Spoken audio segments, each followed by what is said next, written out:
ಒಂದು ಕಡೆ ಮಧ್ಯಪ್ರಾಚ್ಯದಲ್ಲಿ ಯುದ್ಧದ ಕಿಡಿ. ಯಾವ ಪಾಕಿಸ್ತಾನ ಅಮೆರಿಕ ಮತ್ತು ಇರಾನ್ ನಡುವಿನ ಈ ಯುದ್ಧವನ್ನು ಸ್ಥಗಿತ ಮಾಡ್ತೀನಿ, ಶಾಂತಿ ದೂತನಾಗಿ ನಾನು ಕನ್ವರ್ಟ್ ಮಾಡ್ತೀನಿ ಅಂತೆಲ್ಲ ಮಾತನಾಡ್ತಾ ಇತ್ತಲ್ಲ, ಅದಕ್ಕೆ ಒಂದು ಮಾಸ್ಟರ್ ಸ್ಟ್ರೋಕ್ ಕೊಡೋ ಪ್ರಯತ್ನವನ್ನು ಭಾರತ ಮಾಡ್ತಾ ಇದೆ. ನೀವು ಯಾವ್ಯಾವ ವಿಚಾರದಲ್ಲಿ ಪಾಕಿಸ್ತಾನವನ್ನು ನಾವು ಬಗ್ಬಡಿತಾ ಇದ್ದೀವಿ ನೋಡಿ. ಆಪರೇಷನ್ ಸಿಂಧೂರ್ ಆಯಿತು, ಉಗ್ರರ ವಿಚಾರದಲ್ಲಿ ಭಾರತ ಒಂದು ಸ್ಟ್ಯಾಂಡ್ ತೆಗೆದುಕೊಳ್ತು. ಇದೀಗ ಇರಾನ್ ವಿಚಾರದಲ್ಲೂ ಕೂಡ ಭಾರತ ಒಂದು ಮಹತ್ವದ ನಿರ್ಣಯವನ್ನು ತೆಗೆದುಕೊಂಡಿದೆ. ಏನು ಮಹತ್ವದ ನಿರ್ಣಯ?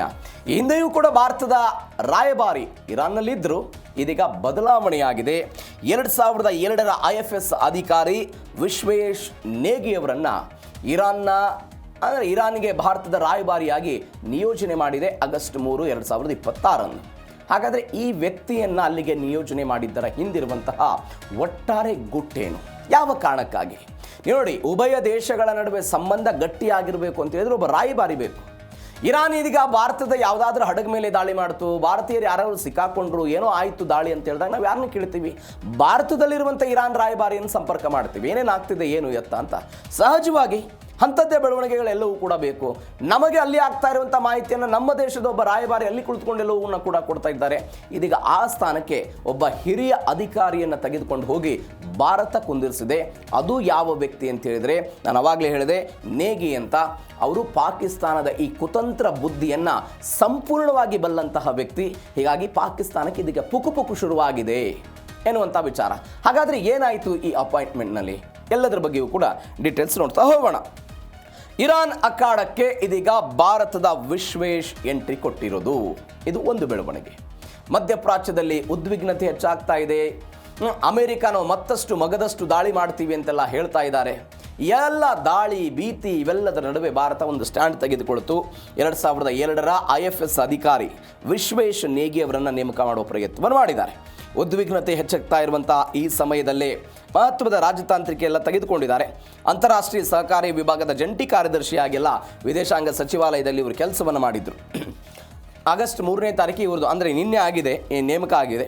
ಇರಾನ್ನ ರಾಯಭಾರಿಯಾಗಿ ನೇಮಕ ಮಾಡುವ ಮೊದಲು ಇವರು ವಿದೇಶಾಂಗ ವ್ಯವಹಾರಗಳ ಸಚಿವಾಲಯದಲ್ಲಿ ಜಂಟಿ ಕಾರ್ಯದರ್ಶಿಯಾಗಿ ಕೆಲಸ ಮಾಡ್ತಾ ಇದ್ರು.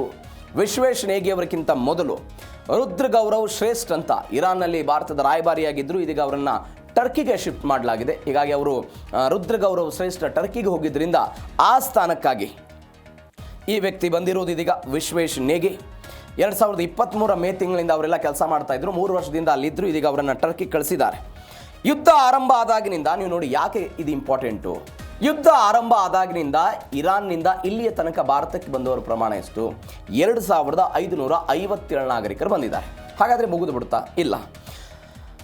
7,000ಕ್ಕೂ ಹೆಚ್ಚು ಭಾರತೀಯರು ಇನ್ನೂ ಕೂಡ ಇರಾನ್ನಲ್ಲೇ ಉಳಿದುಕೊಂಡಿದ್ದಾರೆ. ಒಂದು ಕಡೆ ಯುದ್ಧದ ತೀವ್ರತೆ, ಮತ್ತೊಂದು ಕಡೆ ದಾಳಿಯ ಭೀತಿ ಇದೆ. ಇವೆಲ್ಲದರ ನಡುವೆ 7,000 ಭಾರತೀಯರು ಇರಾನ್ನಲ್ಲಿದ್ದಾರೆ. ಹೀಗಾಗಿ ಅವರನ್ನು ವಾಪಸ್ ಕರೆಸಿಕೊಳ್ಬೇಕಾದಂಥ ಅನಿವಾರ್ಯತೆ ಇದೆ. ಅವರ ರಕ್ಷಣೆ ಎಲ್ಲವೂ ಕೂಡ ಇಂಪಾರ್ಟೆಂಟ್ ಆಗಿದೆ. ಹಾರ್ಮುಜ್ ಜಲಸಂಧಿ ನೀವು ನೋಡಿ, ಯುದ್ಧ ಶುರುವಾಗಿ ಸ್ವಲ್ಪ ದಿನಗಳ ನಂತರ ಈ ತೈಲದ ವಿಚಾರಕ್ಕೆ ಸಂಬಂಧಪಟ್ಟಂತೆ ಕೆಲವೊಂದಿಷ್ಟು ಸಮಸ್ಯೆಗಳು ಸೃಷ್ಟಿಯಾಯಿತು. ಭಾರತ ಏನು ಮಾಡ್ತು? ಎಲ್ಲಿರುವಂಥ ಇರಾನ್ ರಾಯಭಾರಿಯನ್ನು ಸಂಪರ್ಕ ಮಾಡೋ ಪ್ರಯತ್ನವನ್ನು ಮಾಡ್ತಿಲ್ಲ. ನಮಗೆ ತೈಲದ ಸಮಸ್ಯೆ ಆಗಿದೆ, ನಿಮ್ಮಿಂದ ಸಹಾಯ ಆಗಬೇಕು, ಮಾತನಾಡಿ ಅಂತೆಲ್ಲ ನಾವು ಹೇಳಿದ್ದನ್ನು ನೋಡಿದ್ದೀವಿ. ಆವಾಗ ಇರಾನ್ ರಾಯಭಾರಿ ಏನು ಹೇಳಿದರು? ಭಾರತ ನಮಗಿರುವಂತಹ ಅತ್ಯುತ್ತಮವಾದಂತಹ ಮಿತ್ರ ರಾಷ್ಟ್ರ, ಭಾರತಕ್ಕೆ ಯಾವುದೇ ಸಹಾಯ ಬೇಕಾದರೂ ಕೂಡ ನಾವು ಮಾಡೋದಕ್ಕೆ ಸಿದ್ಧರಿದ್ದೀವಿ, ಭಾರತದ ಜನರಿಗಾಗಿ ನಾವು ಸಹಾಯ ಮಾಡ್ತೀವಿ ಅಂತ ನಮಗೆ ಬರಬಹುದಾದಂತಹ ತೈಲವನ್ನು ಸುರಕ್ಷಿತವಾಗಿ ತೆಗೆದುಕೊಂಡು ಬರುವ ಪ್ರಯತ್ನವನ್ನು ಮಾಡಲಾಯಿತು. ಇದಕ್ಕೆ ಕಾರಣ ಏನು? ಇರಾನ್ ಮತ್ತು ಭಾರತದ ನಡುವೆ ಇರುವಂಥ ಈ ಅತ್ಯುತ್ತಮವಾದಂತಹ ಸಂಬಂಧ ಕಾರಣ ಅಂತ. ಇದೀಗ ಆ ಸಂಬಂಧವನ್ನು ಮತ್ತಷ್ಟು ಮಗದಷ್ಟು ಗಟ್ಟಿ ಮಾಡಿಕೊಳ್ಳುವಂತಹ ಕಾರಣಕ್ಕಾಗಿ ಇದೀಗ ಈ ವ್ಯಕ್ತಿಯನ್ನು ವಿಶ್ವೇಶ್ ನೇಗಿ ಅವರನ್ನು ಭಾರತದ ರಾಯಭಾರಿಯಾಗಿ ಟೆಹರಾನ್ಗೆ ಕಳಿಸಿರುವಂತಹ ಬೆಳವಣಿಗೆ. ಅಮೆರಿಕ ಮತ್ತು ಇರಾನ್ನ ಈ ಬಿಕ್ಕಟ್ಟಿನ ನಡುವೆ ಒಂದು ರಾಜತಾಂತ್ರಿಕ ಗಟ್ಟಿ ನಿರ್ಧಾರವನ್ನು ಭಾರತ ತೆಗೆದುಕೊಂಡಿದೆ. ಏನಾಗುತ್ತೆ ನೋಡೋಣ. ಇವೆಲ್ಲದರ ನಡುವೆ ಯಾರು ಈ ನೇಗಿ ಎನ್ನುವಂತಹ ವ್ಯಕ್ತಿ? ನಾನು ಅವಾಗಲೇ ಹೇಳಿದೆ, ಪಾಕಿಗೆ ಯಾಕೆ ನಡಕ? ಈ ವ್ಯಕ್ತಿಯನ್ನು ನೇಮಕ ಮಾಡಿದ್ರಿಂದ ಪಾಕಿಸ್ತಾನಕ್ಕೆ ಯಾಕೆ ನಡಕ? ವಿದೇಶಾಂಗ ಇಲಾಖೆಯ ಜೊತೆಗೆ ರಕ್ಷಣಾ ಇಲಾಖೆಯಲ್ಲೂ ಕೂಡ ಕಾರ್ಯನಿರ್ವಹಿಸಿದಂಥ ಅಪಾರ ಅನುಭವವಿರುವಂಥ ವ್ಯಕ್ತಿ. 2002ರಲ್ಲಿ ಅಪಾಯಿಂಟ್ಮೆಂಟ್ ಆಗಿತ್ತು ಇವ್ರದ್ದು. ಅಲ್ಲಿಂದ ಇಲ್ಲಿಯ ತನಕ ಬೇರೆ ಬೇರೆ ಜವಾಬ್ದಾರಿಗಳನ್ನು ನಿರ್ವಹಣೆ ಮಾಡಿದ್ದಾರೆ ಇವರು. ಈ ಹಿಂದೆ ರಕ್ಷಣಾ ಸಚಿವಾಲಯದಲ್ಲಿ ಅಂತಾರಾಷ್ಟ್ರೀಯ ಸಹಕಾರ ವಿಭಾಗದ ಜಂಟಿ ಕಾರ್ಯದರ್ಶಿಯಾಗಿ ಕೆಲಸವನ್ನು ಮಾಡಿದ್ರು, ಕಾರ್ಯನಿರ್ವಹಿಸಿದ್ರು. ವಿದೇಶಾಂಗ ಇಲಾಖೆಯ ಓಷಿಯಾನಿಯಾ ವಿಭಾಗದ ಮುಖ್ಯಸ್ಥರಾಗಿ, ವಿಶ್ವಸಂಸ್ಥೆಯ ರಾಜಕೀಯ ವಿಭಾಗದ ನಿರ್ದೇಶಕರಾಗಿ, ಪಾಕಿಸ್ತಾನದೊಂದಿಗಿನ ದ್ವಿಪಕ್ಷೀಯ ಸಂಬಂಧಗಳ ವಿಭಾಗದಲ್ಲೂ ಕೂಡ ಕೆಲಸವನ್ನು ಮಾಡಿದ್ದಾರೆ. ಇರಾನ್ನಲ್ಲಿ ರಾಯಭಾರಿಯಾಗಿದ್ದಂಥ ಗೌರವ್ ಶ್ರೇಷ್ಠ ಅವರು ಹೋದ್ರು, ಆ ಜಾಗಕ್ಕೆ ವಿಶ್ವೇಶ್ನೇಗಿ ಅವರು ಬಂದರು. ಈ ನೇಮಕಾತಿ ಯಾಕೆ ನಡುಕ ಹುಟ್ಟಿಸೋದಕ್ಕೆ ಕಾರಣ ಆಯಿತು ಅಂತ ಹೇಳಿದ್ರೆ ಇಂಟೆಲಿಜೆನ್ಸ್ ಕಾರಣಗಳು ಅಂತ ಹೇಳ್ತಾರೆ. ಏನೇನದು ಕಾರಣ? ಪಾಕಿಸ್ತಾನ ವ್ಯವಹಾರಗಳ ನಿರ್ವಹಣೆಯಲ್ಲಿ ನೀಗಿ ಅವರಿಗೆ ಅತ್ಯುತ್ತಮವಾದಂಥ ಅನುಭವ ಇದೆ ಅನ್ನೋದೇ ಒಂದು ಕಾರಣ. ಹೆಂಗೆ? ವಿದೇಶಾಂಗ ವ್ಯವಹಾರಗಳ ಸಚಿವಾಲಯದಲ್ಲಿ ಕೆಲಸ ಮಾಡುವಂತಹ ಸಮಯದಲ್ಲಿ ದ್ವಿಪಕ್ಷೀಯ ಸಂಬಂಧಗಳ ವಿಭಾಗಗಳನ್ನು ಇವರು ರಚನೆ ಅದನ್ನು ನೋಡ್ಕೊಳ್ತಾ ಇದ್ರು. ಎರಡು ದೇಶಗಳ ನಡುವೆ ದ್ವಿಪಕ್ಷೀಯ ಮಾತುಕತೆಗಳಾಗುತ್ತೆ, ದ್ವಿಪಕ್ಷೀಯ ಸಂಬಂಧಗಳಿರುತ್ತೆ. ಆ ಸಂಬಂಧ ಹೆಂಗಿರುತ್ತೆ, ಆ ಸಂಬಂಧವನ್ನು ಉಭಯ ದೇಶಗಳು ಹೆಂಗೆ ಕಾಯ್ದುಕೊಳ್ತವೆ ಅನ್ನೋದು ಕೂಡ ಭಾರಿ ಇಂಪಾರ್ಟೆಂಟ್ ಆಗುತ್ತೆ. ನೀವು ಭಾರತ ಮತ್ತು ಪಾಕಿಸ್ತಾನದ ವಿಚಾರಕ್ಕೆ ಬಂದರೆ, ಭಾರತ ಶಾಂತಿಯನ್ನು ಬಯಸಿದಾಗಲೂ ಕೂಡ ಪಾಕಿಸ್ತಾನ ಏನು ಮಾಡುತ್ತೆ? ಕಾಲಕ್ಕೆದರಿ ಜಗಳ ತೆಗೆದುಕೊಂಡು ಬರೋ ಪ್ರಯತ್ನವನ್ನು ಮಾಡುತ್ತೆ. ಈ ಸಂಬಂಧದ ವಿಚಾರದ ಬಗ್ಗೆ ನೇಗಿ ಅವರಿಗೆ ಅತ್ಯುತ್ತಮವಾದಂತಹ ಮಾಹಿತಿಗಳಿದೆ. ಅದು ಪಾಕಿಸ್ತಾನದ ರಾಜಕಾರಣಿಗಳ ಕುತಂತ್ರ ಬುದ್ಧಿ, ಅವರು ಹೆಣೆಯುವಂಥ, ಅವರು ಸಪೋರ್ಟ್ ಮಾಡುವಂತಹ ಭಯೋತ್ಪಾದಕತೆ, ಅವರು ತನ್ನ ಒಟ್ಟಾರೆ ಗಡಿ ದೇಶಗಳ ಜೊತೆಗೆ ಹೆಂಗೆ ಸಂಬಂಧವನ್ನು ಹೊಂದಿದ್ದಾರೆ, ಏನು ಎತ್ತ ಎಲ್ಲ ಮಾಹಿತಿಗಳು ಕೂಡ ಇವರಿಗಿದೆ ಅಂತ. ಆಂತರಿಕ ರಾಜಕಾರಣದ ಬಗ್ಗೆ ಗೊತ್ತೇ ಇದೆ, ಸೇನಾ ತಂತ್ರಗಳ ಬಗ್ಗೆ ಗೊತ್ತೇ ಇದೆ, ಜಾಗತಿಕವಾಗಿ ಅದನ್ನು ಹೆಂಗೆ ಹೆಣಿಬೇಕು, ಬೇರೆ ಬೇರೆ ದೇಶಗಳು ಪಾಕಿಸ್ತಾನವನ್ನು ಹೆಣೆಯುವಂಥ ಪ್ರಯತ್ನವನ್ನು ಹೆಂಗೆ ಮಾಡ್ತವೆ, ಎಲ್ಲವೂ ಕೂಡ ಇವರಿಗೆ ಗೊತ್ತಿದೆ ಅನ್ನುವಂಥ ವಿಚಾರ. ಇವೆಲ್ಲದರ ಜೊತೆಗೆ ಇರಾನ್ ಮತ್ತು ಪಾಕಿಸ್ತಾನದ ಈ ನಡುವೆ ಗಡಿ ಬಿಕ್ಕಟ್ಟಿದೆ. 900 ಕಿಲೋಮೀಟರ್ ಗಡಿಯನ್ನು ಹಂಚಿಕೊಳ್ತಾರೆ. ಇವೆಲ್ಲದರ ನಡುವೆ ಬಲೂಚಿಸ್ತಾನ್ ಪ್ರದೇಶದಲ್ಲಿ ಉಗ್ರಗಾಮಿ ಸಂಘಟನೆಗಳೆಲ್ಲ ಪ್ರತಿಭಟನೆ ಮಾಡ್ತಾ ಇರೋದನ್ನು ನೋಡ್ತಾ ಇದ್ದೀವಿ.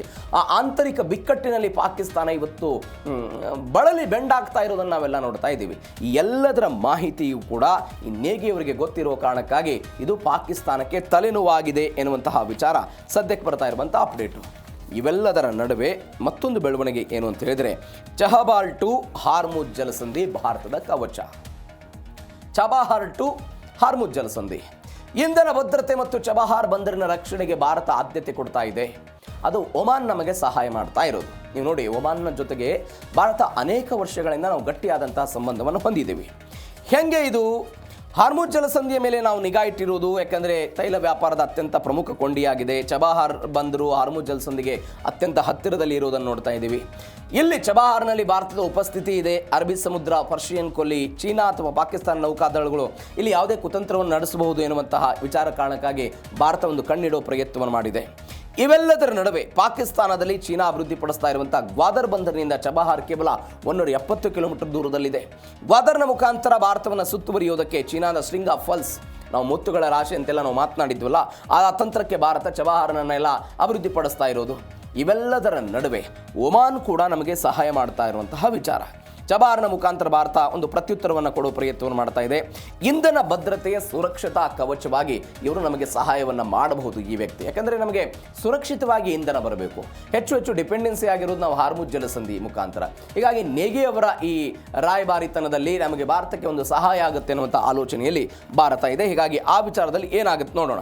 ಇವೆಲ್ಲದರ ನಡುವೆ ಹಾರ್ಮುಜ್ ಸಂಘರ್ಷ ಭಾರತಕ್ಕೆ ಒಮಾನ್ ಆಸರೆ. ಹೆಂಗೆ ಒಮಾನ್ ಆಸರೆ ಆಗುತ್ತೆ ಅಂತ ನಾನು ಅವಾಗಲೇ ಹೇಳ್ತಾ ಇದ್ದೆ. ಭಾರತ ಮತ್ತು ಒಮಾನ್ ಎನ್ನುವಂತಹ ಉಭಯ ದೇಶಗಳು ಅನೇಕ ವರ್ಷಗಳಿಂದ ಅತ್ಯುತ್ತಮವಾದಂತಹ ಸಂಬಂಧವನ್ನು ಹೊಂದಿದ್ವು. ಏನಾಯಿತು? ಹಾರ್ಮುಜ್ ಜಲಸಂಧಿ ಬಿಕ್ಕಟ್ಟು ಬಗೆಹರಿಸುವುದಕ್ಕಾಗಿ ಇದೀಗ ರಕ್ಷಕನಾಗಿ ಒಮಾನ್ ದೇಶ ಬಂದಿದೆ. ಸಂಚಾರ ಬೇರ್ಪಡಿಕೆ ಯೋಜನೆಯ ಈ ಒಪ್ಪಂದ ಇರಾನ್ ಮತ್ತು ಒಮಾನ್ನ ನಡುವೆ ಅಂತಿಮ ಹಂತಕ್ಕೆ ಬಂದಿದೆ ಎನ್ನುವಂತಹ ಡೀಟೇಲ್ಸ್ಗಳು ಸಿಗ್ತಾ ಇದೆ. ಏನಿದು ಸಂಚಾರ ಬೇರ್ಪಡಿಕೆ ಯೋಜನೆ? 2 ಮಾರ್ಗಗಳಂತ ಹೇಳ್ತಾ ಇದ್ದಾರೆ. ಒಂದು ಎಂಟ್ರಿ, ಮತ್ತೊಂದು ಎಕ್ಸಿಟ್. ಎಲ್ಲಿ ಎಂಟ್ರಿ ಆಗಬೇಕು, ಎಲ್ಲಿ ಎಕ್ಸಿಟ್ ಆಗಬೇಕು ಅಂತ. ಇದೇ ಒಮಾನ್ ಪ್ರತ್ಯೇಕವಾದಂಥ ಒಂದು ಮಾರ್ಗವನ್ನು ರಚನೆ ಮಾಡಿದ್ದಕ್ಕಾಗಿ ಇರಾನ್ನವರು ದಾಳಿ ಮಾಡಿದ್ದನ್ನೆಲ್ಲವನ್ನು ಕೂಡ ನೋಡಿದ್ವಿ. ಒಮಾನ್ ನಮಗೆ ಆಸರೆ ಆಗ್ತಾ ಇದೆ. ನೀವು ನೋಡಿ, ಒಮಾನ್ ಎನ್ನುವಂಥ ಒಂದು ದೇಶ ಭಾರತದ 3 ಸಶಸ್ತ್ರ ಪಡೆಗಳಿಗೆ ತನ್ನ ನೆಲದಲ್ಲಿ ಜಂಟಿ ಸಮರಾಭ್ಯಾಸ ನಡೆಸೋದಕ್ಕೆ ಮತ್ತು ಇಂಧನ ಮರುಪೂರ್ಣ ಮಾಡಿಕೊಟ್ಟದ್ದಕ್ಕೆ ಯಾವುದಾದ್ರೂ ಒಂದು ದೇಶ ಇದೆ ಅಂತ ಹೇಳಿದರೆ ಅದು ಒಮಾನ್. ಮಧ್ಯಪ್ರಾಚ್ಯದಲ್ಲಿರುವಂಥ ಒಂದು ದೇಶ, ಅರಬ್ ದೇಶ, ಅದು ಒಮಾನ್. ದುಕ್ನು ಬಂದರು ಅಂತ ಒಂದು ಭಾರತೀಯ ನೌಕಾಸೇನೆಯ ಭದ್ರಕೋಟೆ ಅಂತ ಕರೀತಾರೆ ಇದನ್ನು. ಈ ಬಂದರಿನಲ್ಲಿ ಮಿಲಿಟರಿ ರಹಸ್ಯ ಕಾರ್ಯಾಚರಣೆಗಳಿಗಾಗಿ ಬಳಸುವಂತಹ ಭಾರತ ಸರ್ಕಾರಕ್ಕೆ ವಿಶೇಷ ಪ್ರವೇಶ ಅವಕಾಶವನ್ನು ಇಲ್ಲಿ ಕೊಡಲಾಗಿದೆ. ನಾನು ಅವಾಗಲೇ ಹೇಳಿದೆ, ಸಂಚಾರ ಬೇರ್ಪಡಿಕೆ ಯೋಜನೆ ಪ್ರಸ್ತುತವಾಗಿ ಅಂತಿಮ ಹಂತಕ್ಕೆ ಬಂದಿರುವಂಥ ವಿಚಾರ. ಏನಿದು? ಆಗ್ನೇಯ ಏಷ್ಯಾದಲ್ಲಿ ನಾವು ಒಂದು ಜಲಸಂಧಿ ಬಗ್ಗೆ ಮಾತನಾಡಿದ್ವಿ, ಮಲಕ್ಕಾ ಜಲಸಂಧಿ. ಇದನ್ನು ಇಂಡೋನೇಷ್ಯಾ ನಿರ್ವಹಣೆ, ಮಲೇಷಿಯಾ ನಿರ್ವಹಣೆ, ಸಿಂಗಾಪುರ ದೇಶಗಳು ಇವರೆಲ್ಲರೂ ಕೂಡ ಸೇರಿಕೊಂಡು ನಿರ್ವಹಿಸುವಂತಹ ಮಾದರಿಯಲ್ಲೇ ಹಾರ್ಮುಜ್ ಜಲಸಂಧಿಯನ್ನು ಒಮಾನ್ ಮತ್ತು ಇರಾನ್ನವರು ಸೇರಿಕೊಂಡು ಇದನ್ನು ನಿರ್ವಹಣೆ ಮಾಡುವಂಥ ಹಂತ. ಹೆಂಗೆ? ಪರ್ಷಿಯನ್ ಕೊಲ್ಲಿಯೊಳಗೆ ಪ್ರವೇಶ ಮಾಡುವಂಥ ವಾಣಿಜ್ಯ ಹಡಗುಗಳು ಇರಾನ್ನ ಕರಾವಳಿಯ ಮಾರ್ಗದಲ್ಲಿ ಚಲಿಸುತ್ತೆ. ಯಾವ್ಯಾವ ಹಡಗುಗಳು ಎಂಟ್ರಿ ಆಗುತ್ತಲ್ಲ, ಅದು ಎಲ್ಲಿ ಬರೋದು? ಅದು ಇರಾನ್ನ ಕರಾವಳಿಯ ಮಾರ್ಗದಲ್ಲಿ ಬರೋದು. ಎಕ್ಸಿಟ್ ಎಲ್ಲಿಂದ ಆಗುತ್ತೆ? ಕೊಲ್ಲಿಯಿಂದ ಹೊರ ಹೋಗುವಂಥ ತೈಲ ನೌಕೆಗಳು ಒಮಾನ್ ಕರಾವಳಿಯ ಮುಖಾಂತರ ಹೋಗುತ್ತೆ ಅಂತ ಉಭಯ ದೇಶಗಳ ನಡುವೆಯೂ ಕೂಡ ಇಂಥದ್ದೊಂದು ಮಾರ್ಗವನ್ನು ಉಭಯ ದೇಶಗಳು ಮಾಡಿಕೊಂಡು ಯಾವುದೇ ಗೊಂದಲಗಳು ಆಗಬಾರದು ಅನ್ನುವಂತಹ ಕಾರಣಕ್ಕಾಗಿ ಮಾಡ್ತಾ ಇದ್ದಾರೆ. ಹಾಗಾದರೆ ಇಲ್ಲಿ ಟೋಲ್ ವಸೂಲಿ ಆಗುತ್ತಾ? ಈ ಪ್ರಶ್ನೆಗೆ ಉತ್ತರ ಇದೀಗ ಒಮಾನ್ ಮತ್ತು ಇರಾನ್ ಅವರು ಹೇಳ್ತಿದ್ದಾರೆ ಇಲ್ಲಿ ಟೋಲ್ ವಸೂಲಿ ಆಗಲ್ಲ, ಅದರ ಬದಲಾಗಿ ಪರಿಸರ ರಕ್ಷಣೆಯ ಕಾರಣಗಳಿಗಾಗಿ ನಾವು ಸೇವಾ ಶುಲ್ಕವನ್ನು ವಿಧಿಸ್ತೇವೆ ಅಂತ. ಬಟ್ ಅಮೆರಿಕ ಇದಕ್ಕೆ ಒಪ್ತಾ ಇದೆಯಾ? ಅಮೆರಿಕ ಇದಕ್ಕೆ ಷರತ್ತು ಹಾಕ್ತಾ ಇದೆ. ಒಮಾನ್ ಈ ಹಾರ್ಮುಜ್ ಜಲಸಂಧಿ ಇರಾನ್ಗೆ ಪ್ರಾಪ್ತವಾಗುವಂತೆ ನಮಗೆ ಗೊತ್ತಿಲ್ಲದಂತೆ ಒಂದು ಸಹಾಯ ಮಾಡೋ ಹಂತಕ್ಕೆ ಹೋಗ್ತಾ ಇದೆ ಅಂತ ಒಮಾನ್ನ ವಿರುದ್ಧ ಅವರು ಕಾಡಿದ್ದಾರೆ. ಆದರೆ ಭಾರತಕ್ಕೆ ಇದೊಂದು ಸಹಾಯ ಆಗ್ತಾ ಇರೋದು. ಇವೆಲ್ಲದರ ನಡುವೆ ಪಾಕ್ ಮಧ್ಯಸ್ಥಿಕೆ ನಾಟಕಕ್ಕೆ ಚೆಕ್ ಮೇಟ್ ಬಿದ್ದಿರೋದು. ಪಾಕ್ ಮಧ್ಯಸ್ಥಿಕೆಯ ನಾಟಕ ಯಾವುದು? ಅದೇ ಶಾಂತಿ ದೂತನಾಗಿ ಅದನ್ನು ತೆಗೆದುಕೊಂಡು ಹೋಗೋ ಪ್ರಯತ್ನ. ಮಧ್ಯಪ್ರಾಚ್ಯದಲ್ಲಿ ಶಾಂತಿ ಸ್ಥಾಪಿಸ್ತೇನೆ ಅಂತ ಅಮೆರಿಕಾದವರು ಹೇಳಿದರು. ನಾವು ಅನೇಕ ಬಾರಿ ಅದರ ಬಗ್ಗೆ ಚರ್ಚೆ ಮಾಡಿದ್ದೀವಿ. ತನ್ನ ಸ್ವಾರ್ಥಕ್ಕಾಗಿ, ತನ್ನ ಸಾಲಗಳು ಸಿಗಬೇಕು ಅನ್ನುವ ಕಾರಣಕ್ಕಾಗಿ, ಅಮೆರಿಕಾದ ಮಿತ್ರತ್ವವನ್ನು ಗಟ್ಟಿ ಮಾಡಿಕೊಳ್ಬೇಕು ಅನ್ನೋ ಕಾರಣಕ್ಕಾಗಿ ಡೊನಾಲ್ಡ್ ಟ್ರಂಪ್ ಅವರ ಕೆಲವೊಂದಿಷ್ಟು ಕಂಪನಿಗಳು ಅವರ ಇನ್ವೆಸ್ಟ್ಮೆಂಟ್ ಪಾಕಿಸ್ತಾನದಲ್ಲಿದೆ, ಅದನ್ನು ಭದ್ರವಾಗಿ ಉಳಿಸ್ಕೊಂಡು ಹೋಗಬೇಕು ಅನ್ನುವ ಕಾರಣಕ್ಕಾಗಿ ಇಂಥದ್ದೊಂದು ಆ್ಯಕ್ಟಿಂಗ್ ಮಾಡೋ ಪ್ರಯತ್ನವನ್ನು ಪಾಕಿಸ್ತಾನ ಮಾಡ್ತಾ ಇದೆ. ಇಟ್ ಈಸ್ ಆ್ಯಕ್ಟಿಂಗ್ ಅಷ್ಟೇ. ಏನೋ ಶಾಂತಿ ರಚನೆ ಆಗಿಬಿಡಬೇಕು ಯಾವುದೂ ಅಲ್ಲ. ಶಾಂತಿ ಆಗಬೇಕು, ಯಾಕೆ ಆಗಬಾರ್ದು ಅಥವಾ ಶಾಂತಿಯನ್ನು ಬಯಸದೇ ಇರುವಂಥ ಪಾಕಿಸ್ತಾನ ಹೆಂಗೆ ಅನ್ನೋದನ್ನು ನಾವು ಇನ್ನೊಂದು ಸ್ಟೋರಿಯಲ್ಲಿ ನೋಡ್ತೀವಿ, ಹೆಂಗಾಗಿತ್ತು ಪಾಕಿಸ್ತಾನದ ಪರಿಸ್ಥಿತಿ ಇವತ್ತು ಅಂತ. ಬಟ್ ಇವೆಲ್ಲದರ ನಡುವೆ ಪಾಕಿಸ್ತಾನಕ್ಕೊಂದು ಏಟು ಬೀಳ್ತಾ ಇರೋದನ್ನು ನೋಡ್ತಾ ಇದ್ವಿ. ತನ್ನ ಇಮೇಜನ್ನು ಹೆಚ್ಚಳ ಮಾಡ್ಕೊಳ್ಳೋದಕ್ಕೆ, ಮಧ್ಯವರ್ತಿ ಆಗೋದಕ್ಕೆಲ್ಲ ಪ್ರಯತ್ನವನ್ನು ಪಟ್ಟರು. ವಿಶ್ವೇಶ್ವರಯ್ಯ ನೇಮಕದ ಮುಖಾಂತರ ಈಗ ಪಾಕಿಸ್ತಾನ ಮತ್ತು ಇರಾನ್ ನೇರ ಬಾಂಧವ್ಯಕ್ಕೆ ಭಾರತ ಅಂದರೆ ಅವ್ರಿಗೆ ಒಂದು ಹೊಡೆತ ಕೊಟ್ಟು ನಮ್ಮದು ಗಟ್ಟಿ ಮಾಡಿಕೊಳ್ಳುವಂಥ ಪ್ರಯತ್ನ ಎಲ್ಲ ಆಗ್ತಾ. ಹೀಗಾಗಿ ಜಾಗತಿಕವಾಗಿ ಒಂಟಿ ಆಗೋ ಪ್ರಯತ್ನ ಇದೀಗ ಪಾಕಿಸ್ತಾನ ಇಂದ ಆಗ್ತಾ ಇದೆ. ಈ ಪಾಕಿಸ್ತಾನ ಈ ನಿಲುವನ್ನು ಹೆಂಗೆ ತೆಗೆದುಕೊಳ್ಳುತ್ತೆ ಮತ್ತು ಭಾರತ ಒಂದು ಗಟ್ಟಿಯ ಧ್ವನಿಯಾಗಿ ಇದೀಗ ಅಂತಾರಾಷ್ಟ್ರೀಯ ವೇದಿಕೆಯಲ್ಲಿ ಬರ್ತಾ ಇರೋದು. ಹೀಗಾಗಿ ನೇಗಿ ಅವರ ನೇಮಕ ಹೆಂಗೆ ಭಾರತಕ್ಕೆ ಪ್ಲಸ್ ಪಾಯಿಂಟ್ಗಳಾಗುತ್ತೆ ಕಾದು ನೋಡೋಣ.